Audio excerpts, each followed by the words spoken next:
what happened was NYU had this terrible football team, and it really only had one good player on it, who was a black guy named Lenny Bates. And the team was scheduled to play the University of Missouri on the Missouri campus. And we found out, I don't know quite how we found out, maybe Lenny himself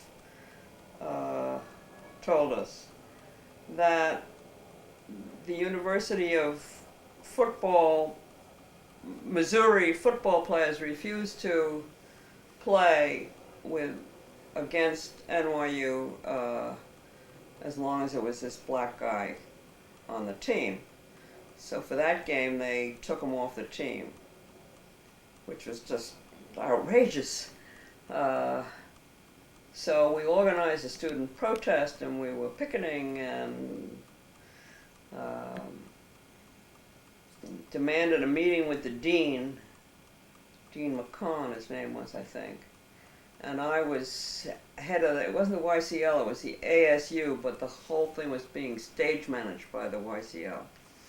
And I was the spokesperson, and we went up to see the dean, and he said... And you were how old? What? You were how old? 17. Mm-hmm.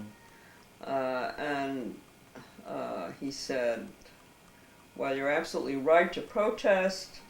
We have already canceled the balance of our contract with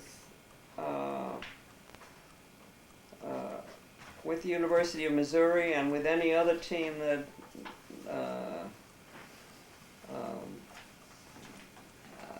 discriminates, and we've written new rules, and that's never going to happen again. But this game is the day after tomorrow, and the tickets are sold, and we feel we have to play this game. So, but we're doing, in the future, we're going to do everything that you asked us to do. And Lenny Bates himself has agreed that he's satisfied with that resolution. So I said, okay, that strikes me as reasonable. So when I went back and reported this to the group, they all castigated me and said I had done a terrible thing and I didn't understand political action, and that if I hadn't accepted these terms, they could have built a whole campaign about Jim Crowism in the South and other issues of race relations, and that I had lost them a golden opportunity by capitulating to these terms, and they threw me out of the ASU, and they threw me out of the YCL too. Was that your last days in the YCL? Yes. And I suddenly came to my senses and realized that these people really didn't give a darn about race relations. They just wanted to exploit the issue. So. Now, you had indicated to me at one point that this had consequences for you academically. Oh, it did. It did. All of the people that I was taking courses with were communists. They had a big communist contingent on the staff, and I was taking classes with them because I wasn't attending classes. I was out agitating, and they were giving me good marks, A's and B's. And the instant I got thrown out, I started flunking everything, and I was given incompletes, which was really quite the right mark because I never showed up to class, and flunked, and so on and so on. And I had to make up courses and take courses over again with other people, and it was really very traumatic. But that sort of reinforced my view that I didn't belong in this group. Now, you majored in English? What did you major in? What? What did you major in college? English. American literature, really in the 19th century. Although I had some other English courses that were not that. Yeah. So that was the tragic story of my breaking up with the communists.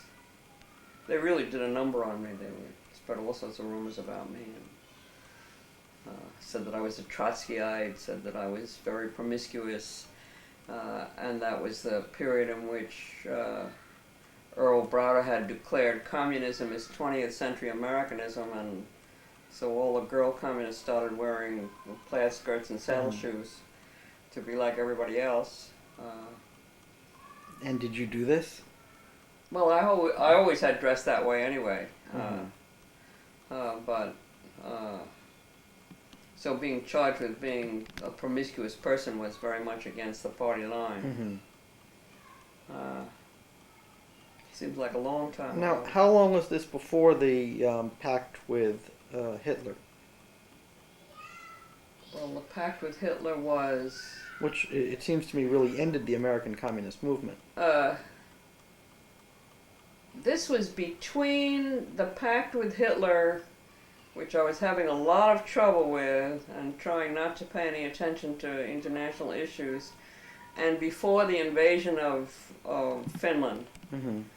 That's right. So by the invasion of Finland, I was out of it on political grounds, on those grounds. That was just too much to take. And a lot of other people left at the same time.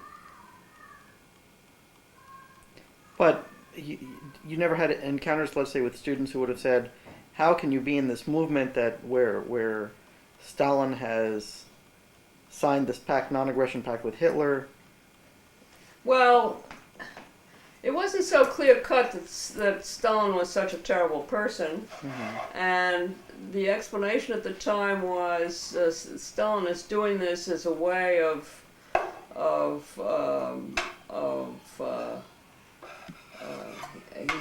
he's not sincere in it, and it's part of his undermining Nazism. I mean, there was a whole explanation for that, which then they attempted to make it appear that this was just an accommodation for the moment till they could arm themselves and then they would break the pact.